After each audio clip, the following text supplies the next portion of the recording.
All right, back in the shop. I'm not going to ramble on too much about this. I'm just going to get straight to the point. As you saw in the last video, it was a good video. Got a lot of good footage. The truck was running great. We crunched up the body and still had some overheating issues, but we determined what that is when we got back to the shop. The sending unit to the temperature gauge is too close to the header primary because of a spacer. It was reading 30 degrees off. And when I got back and I pulled these coolant lines to flush the radiator, I found a red grease rag stuffed right inside here. I know this radiator has been flushed. I know I've flushed it personally myself. I know it was new when I got it. So at some point during the mini assemblies of this truck, a rag got stuffed in there so far that we couldn't see it, but I found it with the scope. That was restricting our flow. Which we did go into limp mode a couple of times, but that hits at 248. Now that I've switched everything, I've ran the motor, changed the thermostat to a 187. Our engine temps are staying right around 190, 195, just sitting in here idling. And when I turn the fans on, it just holds it right there.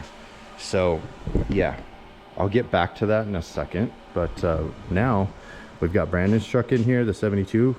He's got his station all set up. He's getting that thing race prepped for its future, which he will disclose on his channel, Send at Baja Racing. Check it out. As you notice, we're getting Kashmir all built up. Got a fuel cell in there. Trying to meet all the rules because she is going to race the Perump 200 here in a couple of weeks. She's going to race a 516 class. So getting her spare tire mounted, getting all of her net dates and seatbelt dates up to snuff. And like I said, putting the fuel cell and the fill in and getting it race ready. So she's going to do that, and then I think she's going to try to race Rage at the River, because we are not racing Rage at the River.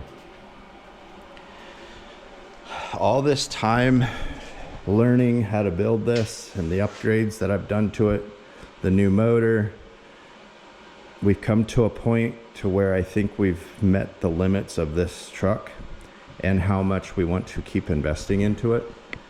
It's served its purpose. We've got a good power plant now. So far this chassis worked great, but if I put any more time and money into it, my ultimate goal is just to get to that. And it's just sitting here, and it's our product. This is a CR chassis. That's a Parabellum Torque-On chassis, as you all know.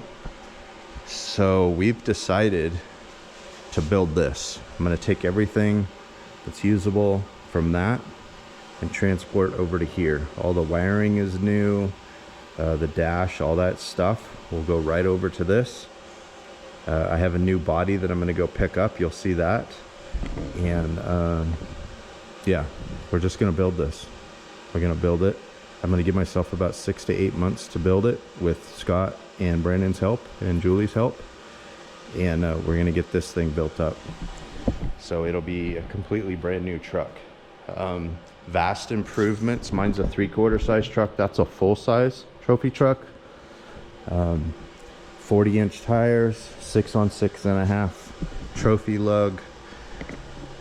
The LS is going to fit in there perfect. Got a mid plate. Already got parts coming for it. Got a huge shopping list.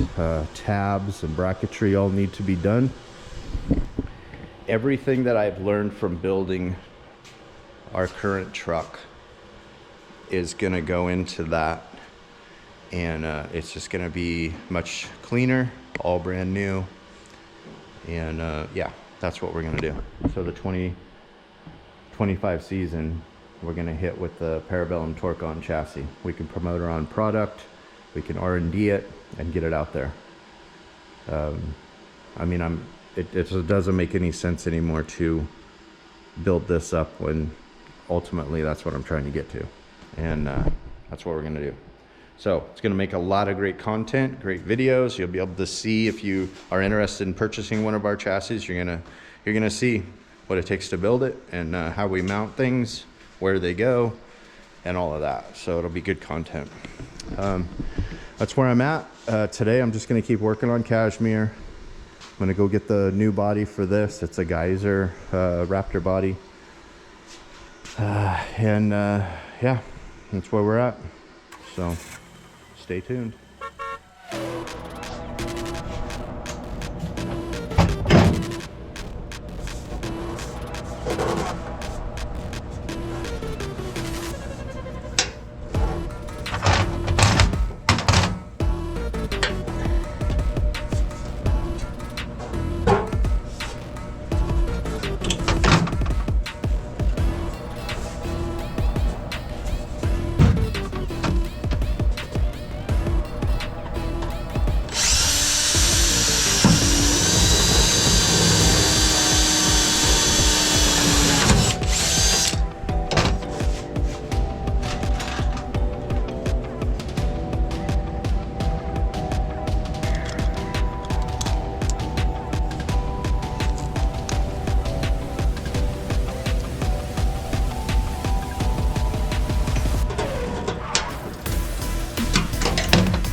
Okay, seats are in, firewall is done.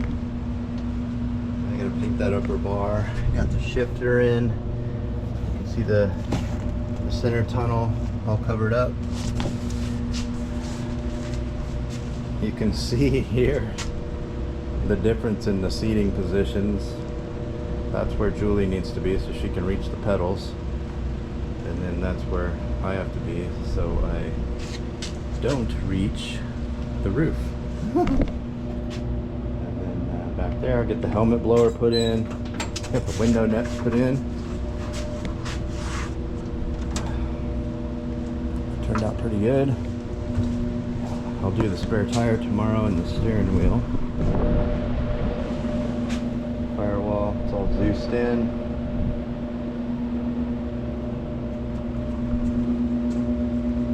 So rules say that the firewall has to extend 1 inch above the fuel cell. So that is right at 1 inch. That's where it's at.